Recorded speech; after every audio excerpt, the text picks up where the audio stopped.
Hello, c'est Salomé de l'Alouette qui tricote. Je vous retrouve aujourd'hui pour un nouveau podcast tricot. Je vais commencer tout de suite par ce que je porte. C'est un châle que vous avez déjà vu récemment en tant qu'objet terminé. C'était mon projet des vacances d'été. Là je le porte juste avec un jean sur un petit t-shirt. Il tient très bien tout seul, pas besoin de petite épingle ni quoi. Comme il est essentiellement en point mousse, il habille très bien et il tient sur mes épaules toute la journée si j'en ai besoin. C'est le châle Blizzard que j'ai tricoté avec deux écheveaux, donc un principal, le bleu playa, et un contrastant, un espèce de gris avec des nuances de caramel, un peu sable, qui s'appelle Gobber, et les deux sont la qualité sock de Malabrigo. Donc voilà pour ce que je porte aujourd'hui. En réalité, je mettrai probablement mon pull préféré pyjama tout à l'heure parce que vraiment, il fait un peu froid chez moi et le chauffage n'est pas encore allumé. Vive les économies d'énergie et vive les grands pulls. Assez peu de produits finis aujourd'hui. J'ai avancé sur mon petit panier de légumes. Alors, je me souviens plus du tout ce que je vous ai montré les autres fois.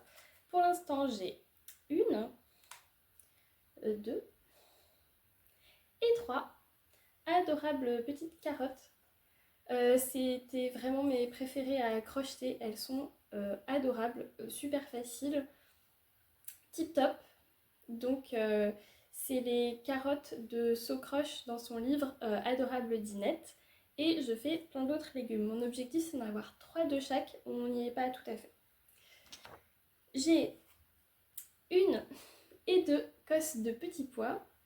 J'ai renoncé à faire la troisième parce que quelqu'un m'a très justement dit ça là, c'est un petit peu trop avalable pour des enfants. Donc on va se calmer et on va attendre avant de les lui donner, soit de les fixer temporairement, soit qu'elles soient grandies.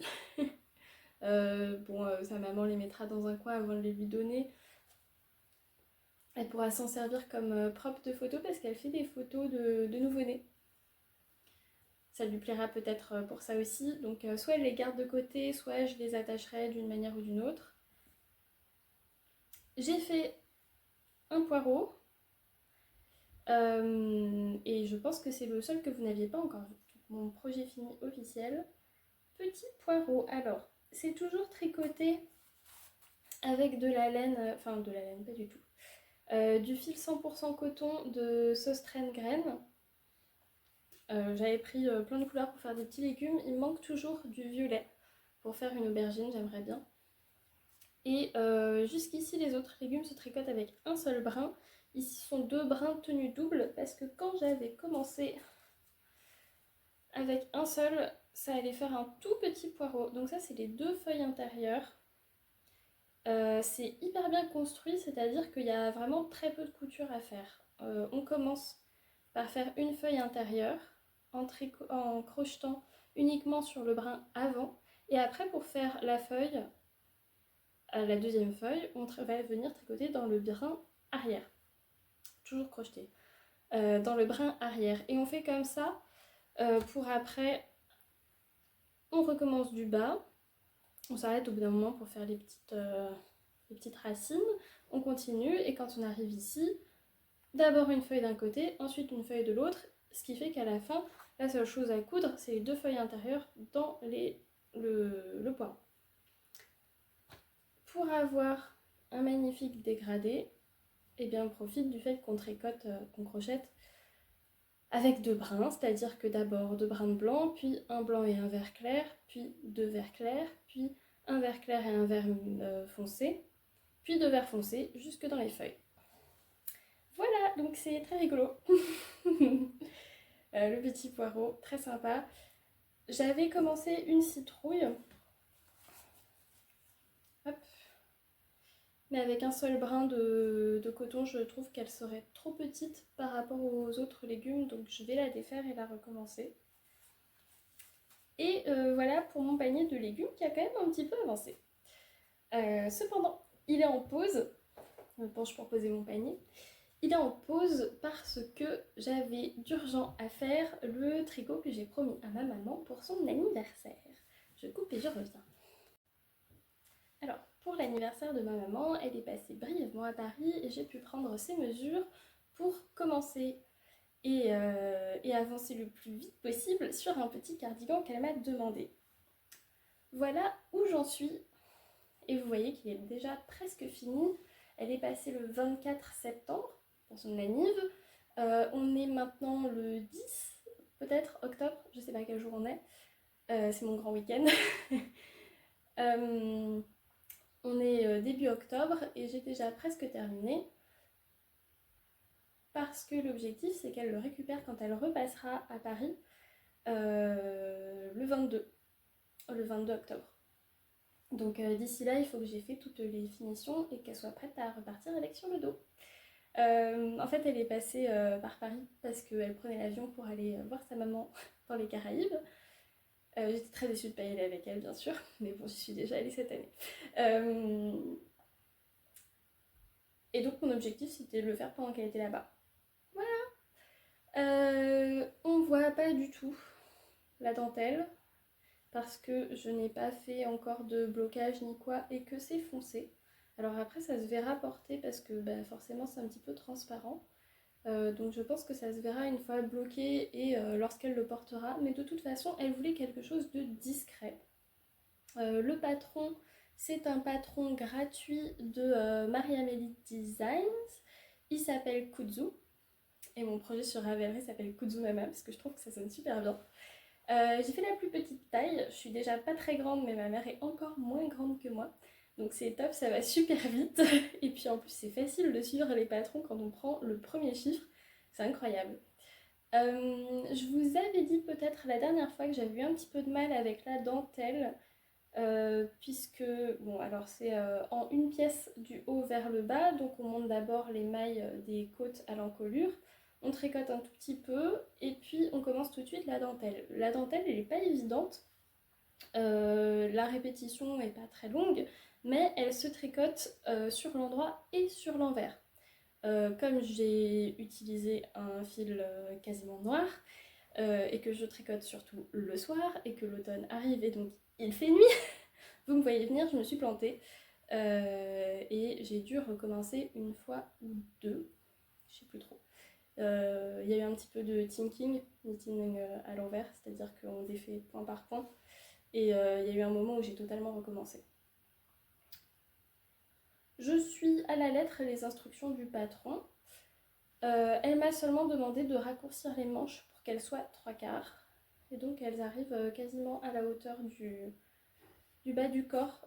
C'est souvent quelque chose qu'elle me demande sur les pulls que je lui tricote, c'est que tout arrive au même niveau.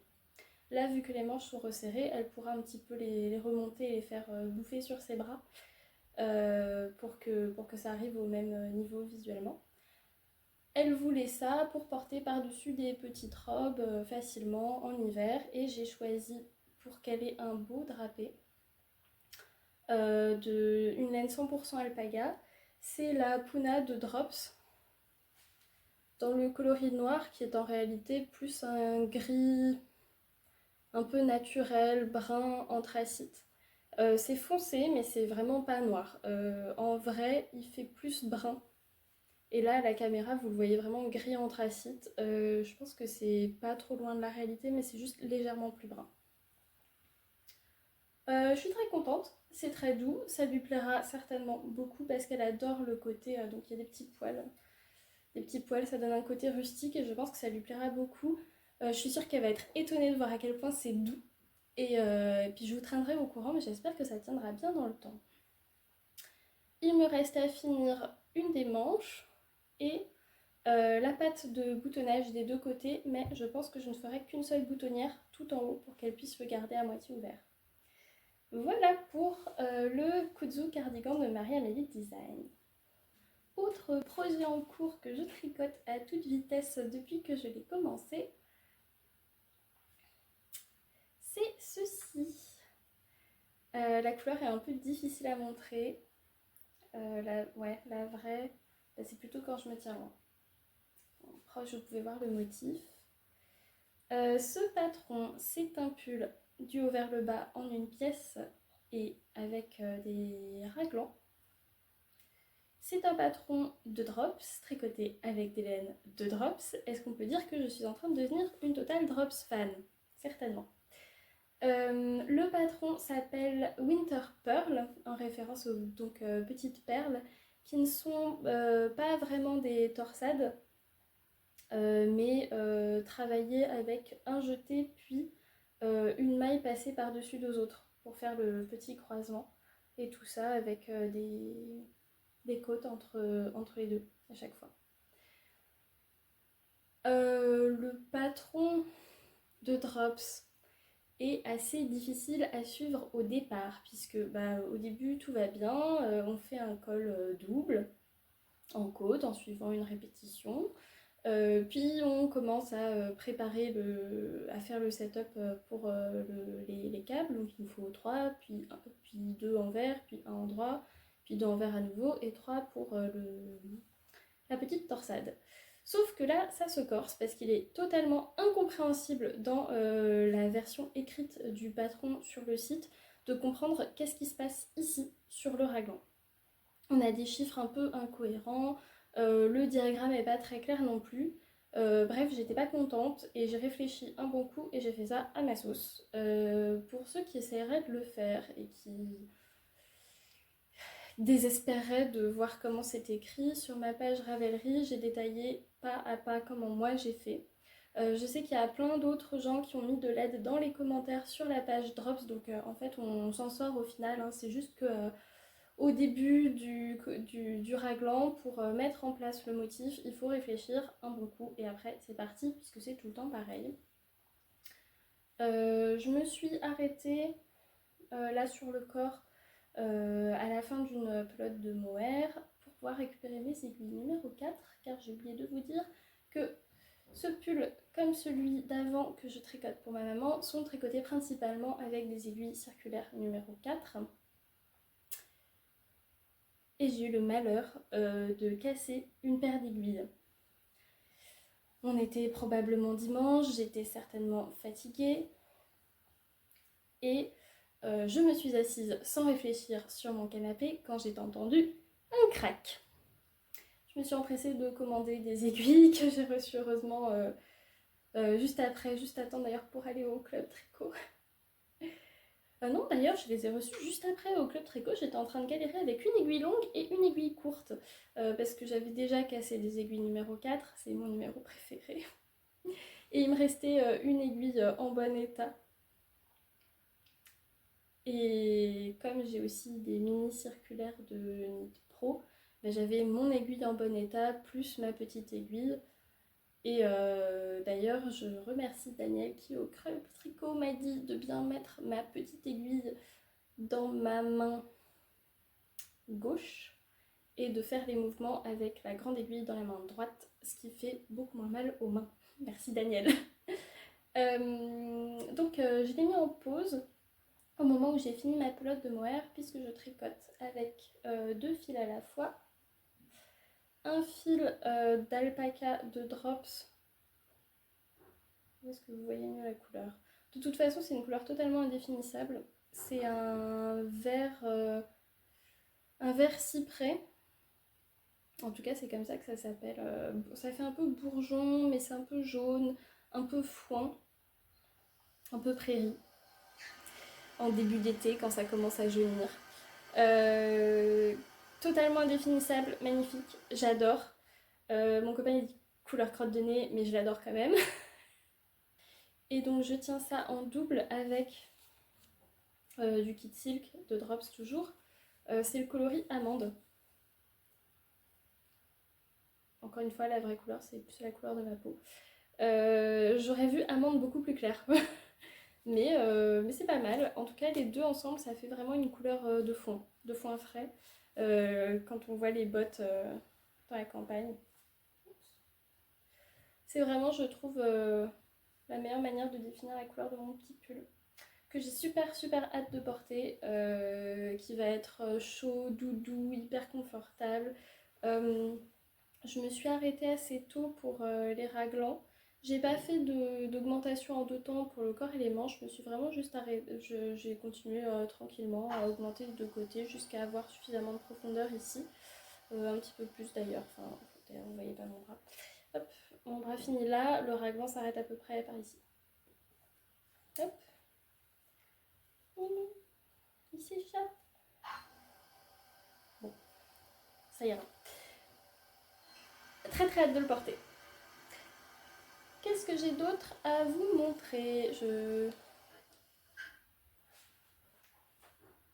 Eh bien, un projet dont je vous avais parlé, que je pensais avoir commencé d'ici ce podcast tricot, mais en fait la livraison de laine a été retardée. C'est pas grave du tout, hein, mais j'ai enfin reçu la couleur que j'ai choisie, et donc vous voyez ici mon échantillon, la magnifique couleur que j'ai choisie. Bizarrement, ça ressemble beaucoup à la couleur précédente. Oui, c'est vrai. Là, on est vraiment plus sur un doré, vieil or, un peu bronze. Je crois d'ailleurs que le coloris s'appelle bronze. Pour comparer avec l'autre, hop, c'est un petit peu plus foncé, un petit peu plus orange, un petit peu plus bronze, quoi. J'aime beaucoup, je pense que ça ira très très bien. Hop, je remets ça sur ma chaise. Et j'ai choisi pour tricoter celui-ci. Pour tricoter, je vous dis toujours pas quoi, j'ai choisi Titicaca de Holzgarn. Donc je vous disais, la couleur c'est bronze, c'est bien ça. Ouais, c'est ça, bronze. C'est un fil ultra lace, je pense. Enfin, en tout cas, c'est super fin, c'est du lace sûr. 400 grammes pour... Non, 400 mètres pour 50 grammes. L'échantillon que j'ai là, il est tricoté fil tenu en double. Donc là, il y a une seule pelote, donc c'est l'intérieur et l'extérieur. Fil intérieur et extérieur. J'ai trouvé que c'était hyper facile de trouver le fil intérieur. Je le note parce qu'en général, j'ai du mal sur les pelotes de drops à trouver le fil intérieur. Ça me manque un petit peu. Et mon échantillon, c'est avec des aiguilles 3,5. Cet échantillon, c'est pour faire... Ça y est, mon châle est tombé. Hop. Le Russe Pullover de Irene Lynn, que j'adore, j'adore, j'adore, et que j'ai vraiment très très hâte de faire et de porter, même si je pense que ce sera un travail de longue haleine et que, contrairement à ce que je pensais au début, j'avais hâte de le faire, j'avais hâte de le tricoter, j'avais hâte de le porter. Je me disais, je vais faire que ça tout de suite pendant l'automne pour l'avoir prêt et le porter avant qu'il ne fasse trop froid. Sauf que d'une, il fait déjà super froid, j'ai déjà sorti tous mes pulls d'hiver. Et de deux, ça risque d'être très long. Et la couleur est magnifique et je pense que je m'en lasserai pas, que je serai motivée et que ça pourrait être un projet de longue haleine que j'aurai sur mes aiguilles probablement une bonne partie de l'automne, si ce n'est de l'automne et de l'hiver. C'est quand même un projet que je vais monter très rapidement, je pense. Donc voilà mon futur Ruth Pullover que je prévois de tricoter en taille 3 pour avoir les 35 cm d'aisance positive recommandées. Toujours avec Irene Lynn, hein, l'aisance positive gigantesque, mais ça fait partie du charme et j'ai commandé cette pelote pour être large. Voilà, donc ça c'est un projet à suivre. Pourquoi j'ai fait ça dans cet ordre-là? Parce que j'ai pas fini mes projets en cours. Donc je vous disais, j'ai monté ce matin un projet avec cette magnifique laine de Malabrigo. Hop. C'est la Rios dans le coloris Paris Night. Une couleur que j'ai choisie pour mon copain. Pour une fois, vous la voyez mieux de près. Une couleur que j'ai choisie pour mon copain. Je lui avais tricoté pour son anniversaire l'hiver dernier un col avec cette qualité-là, qui était d'ailleurs un peu plus gris. Enfin, c'est le même bleu qu'ici, mais sans la variation. Qui était trop fin, trop léger, qui se tenait pas bien autour du cou, donc il l'a jamais porté. Je l'ai détricoté, j'ai récupéré la laine. Et je lui ai racheté c'est du worsted je crois, la Rios, pour lui refaire un col que j'ai monté ce matin. Hop. Donc pour l'instant c'est juste un rectangle de côte 1-1 qui s'étendra hein, pour être large comme ça. Je tricote avec des aiguilles 5,5. Non pas 5,5, c'est beaucoup 5,5, juste 5. Des aiguilles numéro 5 et je suis en train de lui faire un... Comment ça s'appelle? Un... Je l'ai noté quelque part par là? Non, je ne l'ai pas noté, attendez. Un flying solo. Flying solo call. Donc c'est la deuxième fois que je tricote ce modèle. D'ailleurs, le premier, je l'ai fait il y a longtemps, j'étais pas convaincue. Je l'ai ressorti récemment. Et je me suis dit finalement c'est chouette. Donc je vais rentrer les fils. Je l'avais déjà fait une première fois en rose. Et pareil, je le donnerai à ma maman parce qu'elle porte le rose beaucoup mieux que moi. Le foncé encore ça va sur moi. Mais le clair, bif bof, si près du visage, c'est pas top. Et puis du coup je lui avais fait un bonnet et une paire de mitaines avec ce rose de toute façon. Donc elle aura le col. Donc ça c'est le flying solo. C'est un premier rectangle de côte, 1-1. Un deuxième rectangle de côte 1-1, rejoint en rond et tricoté jusqu'à plus soif. Dans le modèle original, on a un dégradé qui commence du foncé ici jusqu'au plus clair en haut et ça se porte donc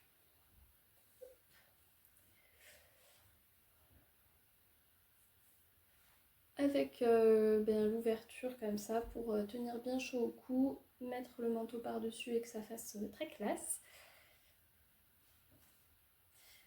Pour moi, je le trouve un petit peu grand. Ma mère ayant plus de cheveux que moi, je pense qu'elle a les cheveux bouclés qui prennent beaucoup de place. Il faut que ce soit large pour qu'elle puisse le mettre sans se décoiffer. Elle porte aussi beaucoup de col roulé, donc je pense qu'elle, ça lui fera une couche supplémentaire bienvenue. Et puis de toute façon, elle a déjà les accessoires de cette couleur-là. La laine Felicipunto que j'ai acheté à Madrid. Le coloris, je sais pas ce que ça pouvait bien être. Je me souviens qu'il avait un nom que j'ai trouvé un peu improbable. Un truc en rapport avec les Romains.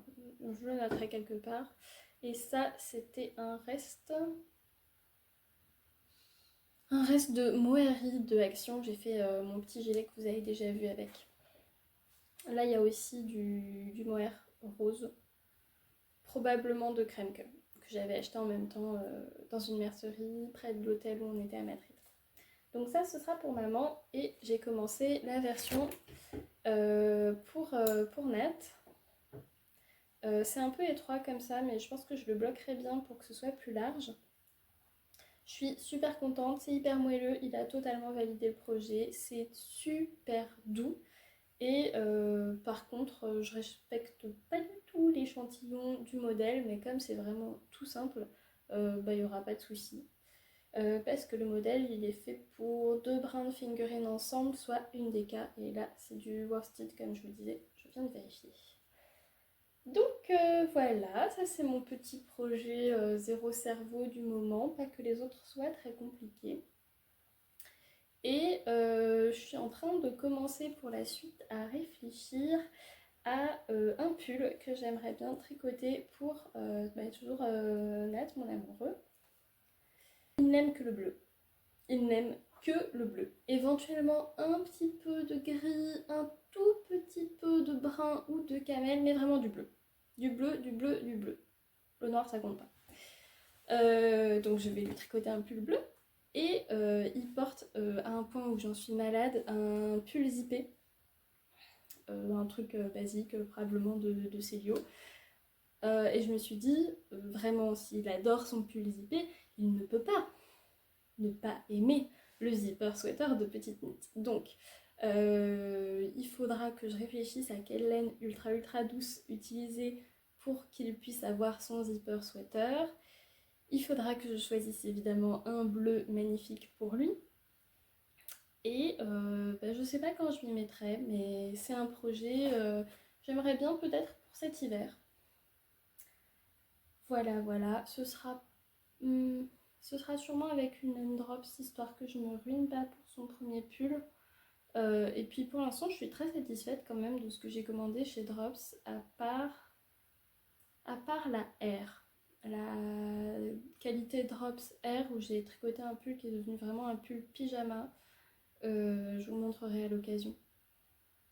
Parce que ça peluche trop. Au sujet des lectures, donc je continue toujours pour mes deux meilleures amies une lecture à voix haute.